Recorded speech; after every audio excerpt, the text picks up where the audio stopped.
당명도 바꾸자, 당 색깔도 바꾸자, 노선도 바꾸자.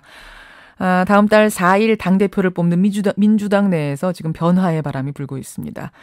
오늘 2부 민주당 당대표 후보로 나선 김한길 의원, 김한길 후보와 얘기 나눠보죠. 김한길 후보님 안녕하세요. 예, 안녕하세요. 오래간만입니다. 예, 네. 이기는 민주당을 만들겠다 하셨어요. 네. 뭘 바꾸고 싶어서 나오셨습니까? 뭘 바꿔야 되느냐? 뭐 바꿀 게 한두 가지가 아니지요. 한두 가지가 아닙니까?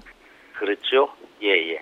그러니까 이 대선 패배 이후에 그 민주당에게 미래가 있느냐 하는 말씀들 많은 분들에게서 듣고 있고요. 예. 이제 우리가 제대로 변하지 않으면 민주당의 미래를 장담할 수 없다는 것은 우리 세력의 모두가 공감하고 있습니다.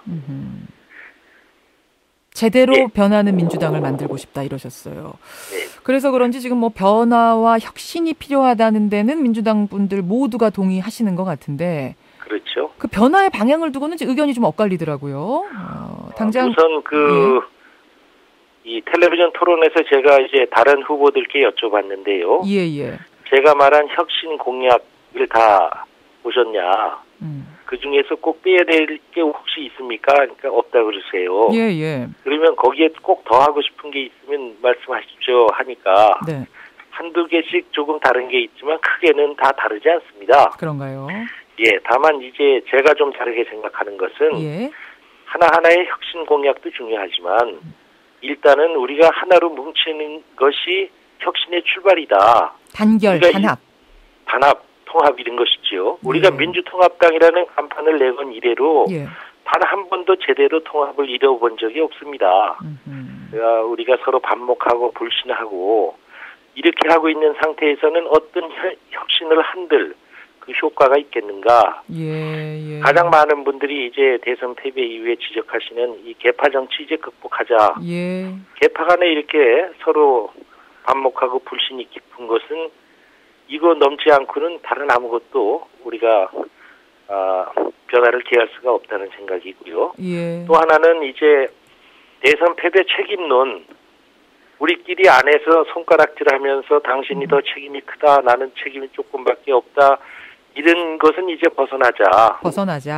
네, 우리 전체가 국민에 대해서 우리가 다 죄인입니다 하는 자세로 반성과 성찰이 필요한 것이지 우리끼리 자꾸 누군가를 상처 내려고 하면 그것이 곧 우리 민주당의 상처가 아니겠는가 하는 생각이 하나 있고요. 세 번째는 조금 전에도 잠깐 말씀하셨는데 소모적인 이념 논쟁 이제 그만하자는 겁니다.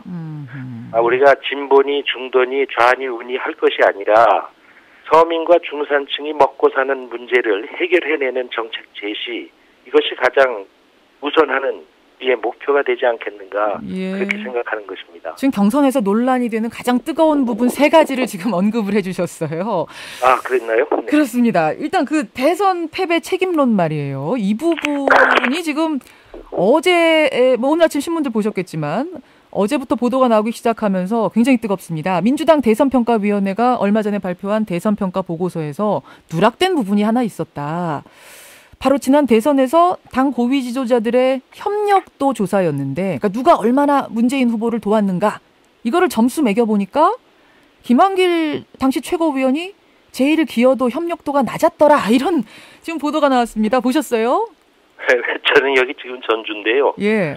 못 봤어요. 못 봤는데 그런 것이 있었다는 얘기를 말로 전해 들었거든요.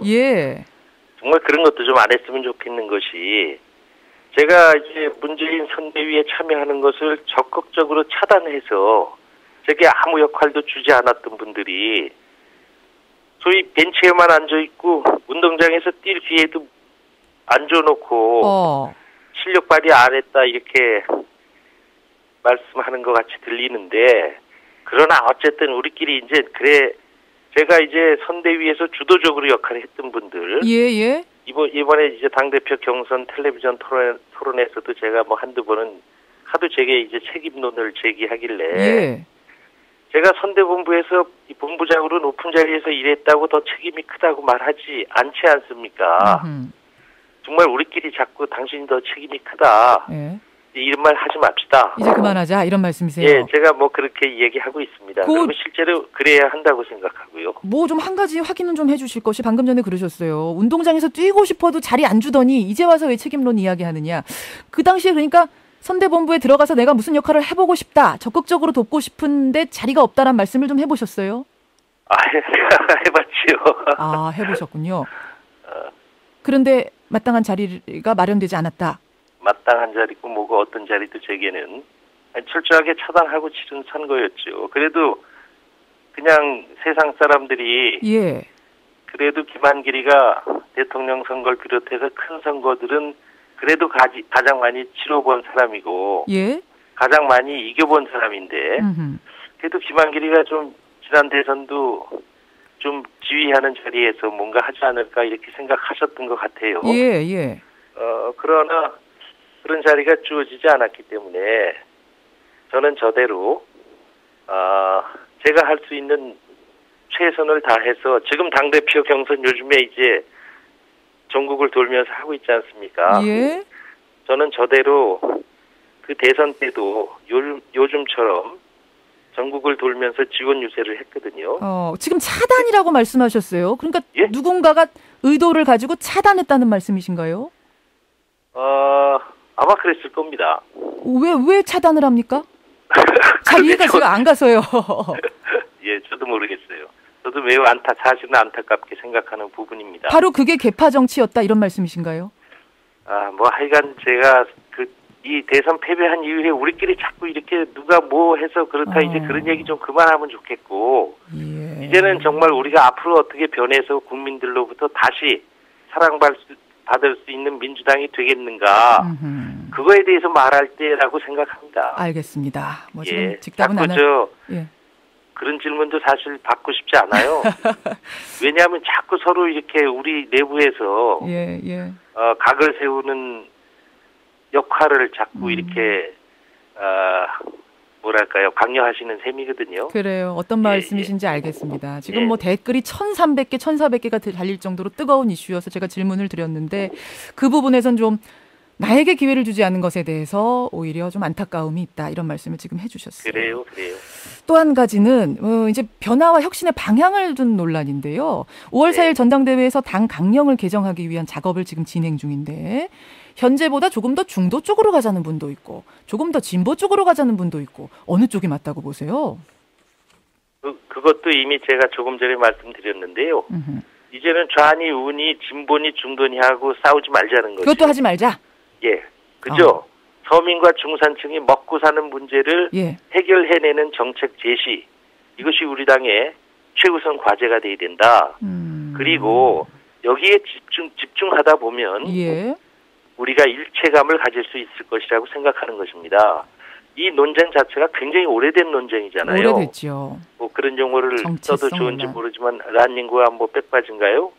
그때부터 계속 이어져 온 것인데 이것을 우리가 어떻게 극복하느냐. 제가 말씀드린 대로 이 먹고 사는 문제 해결하는 데 집중하다 보면 우리가 일체감을 찾을 수 있다. 저는 이제 그렇게 생각하는 것입니다. 말하자면 실용으로 그 말씀은 들리는군요. 어떻게 해석하시든지 좋아요. 그리고 이게 이 패배 원인도 또 이런 이 소위 좌클릭 우클릭 이런 얘기 하시지 않습니까? 이게 제가 영국의 토니 블레어를 만든 이 필립 굴드라는 당대 전략가 얘기를 인용해서 말했지만 좌쪽에 닷을 내리고 닷을 내리고 중도를 점령하자. 그래야 우리가 이긴다. 큰 선거는. 이거 사실 맞는 얘기거든요. 우리에게도. 그런데 이 진보니 중도니 하고 싸움만 하고 우리 내부에서 이러다가 어떻게 우리가 큰 선거에서 이길 수 있겠습니까? 맞는 말씀입니다. 근데 지금 이제 강령을 놓고서 뭐 구체적으로 들어가 보면은 또 이제 논란이 있더라고요. 그 부분에 대해서 다들 뭐 크게 반대하시는 분은 없을 텐데 예를 들어 한미 FTA를 전면 폐지하겠다라고 써 있는 강령 부분을 한미 FTA 피해를 최소화하고 국민이 번영하는 통상 정책을 추구한다라고 완화하는 쪽으로 문구를 바꾸자 했더니 여기에 대해서 우리 정체성을 잃는 것이다. 또 이렇게 반대하시는 분들이 있어서요. 이런 구체적인 부분들에서 강론에서. 글쎄 FTA를 우리가 반대하는 것을 강령에 분명히 해놓고 있는 것을 바꾸자 그런 주장들이 있는 모양이죠. 강령 작업 중에 아마 그런 논의가 있는 모양입니다. 네네. 예. 그런 논의 뭐 필요할 수도 있겠네요. 네. 뭐 공감하신다 이런 말씀으로도 들리네요. 제가 이제 여러 번 지금 당대표 연설회에서 얘기합니다마는 예. 앞으로 우리 당의 변화 중 하나가 가령 한미 FTA에 대한 입장 이게 반대냐 재협상이냐 찬성이냐 이런 부분이 있잖아요. 예. 이것은 당 지도부 몇 사람이 둘러 앉아서 우리 반대다 뭐 이렇게 결정할 문제가 아니라 이런 정도의 국민적 이 관심이 집중돼 있는 정책 사안 또 우리의 정책 지향성을 국민에게 보여줄 수 있는 사안 이런 것은 앞으로는 전당원 투표제라든지 보다 많은 당원들의 의사를 확인해서 방향을 정하는 것이 옳다 이렇게 생각하고 있습니다. 그 정도로 중요한 사안은 전당원 투표제 같이 충분하게 여론을 모아서 결정하는 게 좋겠다 이런 말씀. 여론이 아니고 우리 일단 당원들의 뜻. 당원들의 뜻. 네, 그것이 당의 입장이니까요. 그렇군요. 알겠습니다. 김한길 지금 민주당 당대표 후보를 만나고 있는 중입니다. 청취자들에게 이런 문자가 하나 들어오는데요. 얼마 전에 출연하셨을 때 그러셨어요. 안철수 전 교수 지지자들을 아우르는 더 큰 민주당을 만들겠다. 네네. 안철수 전 교수는 아직 당이 없습니다. 무소속입니다. 만약 4.24 재보선에서 안 후보가 안철수 후보가 당선이 된다면 민주당 입당을 어떻게 적극적으로 추진하실 건가요? 안철수 교수 문제는요. 예. 너무나 안철수 교수 개인을 우리가 쳐다보고 있는데 문제가 있다고 보는 것입니다. 그게 무슨 말씀이세요? 우리에게 중요한 것은 안철수 교수 개인이 아니라 안철수 교수에게 기대하고 박수치고 있는 유권자 군이거든요. 근데 그분들을 분석해보면 대부분이 원래는 민주당 지지했던 분들이에요. 근데 민주당에게 실망하고 지금은 안철수 교수에게 박수치고 있는 것이거든요. 우리 민주당이 제대로만 변해서 정상적인 정당 정치, 그것이 곧 새 정치라고 말할 수도 있을 텐데 하는 모습을 보이면 지금은 안 교수에게 박수치고 있는 분 중에 상당수를 우리가 다시 껴안을 수 있다. 그렇게 될 때 안철수 교수가 선택할 수 있는 폭도 대단히 제한적이 될 것이다. 그렇게 생각하는 것입니다. 그렇게 되면 안 교수가 신당 창당보다 오히려 알아서 민주당 입당 쪽으로 방향을 정할 수도 있을 것이다. 그럴 때 이제 안철수 교수하고 그런 얘기가 충분히 가능하다고 보는데요. 안철수 교수 개인만을 우리가 어떻게 우리가 앉든지 아니면 신당 창당을 뭐 우리는 상관하지 않든지 이런 식으로만 이 상황에 대한 해법을 접근하는 건 아니다. 가져가는 것은 이 맞닥뜨린 정치 현실을 우리가 제대로 관리하는 것이 아니다 이렇게 생각합니다. 그렇게 보시는군요. 알겠습니다. 오늘 참 짧은 시간 안에 지금 논란이 되고 있는 큰 사안들 잘 정리해 주셨네요. 고맙습니다. 그래요. 고맙습니다. 민주당 당대표 선거에 나섰습니다. 김한길 의원이었습니다.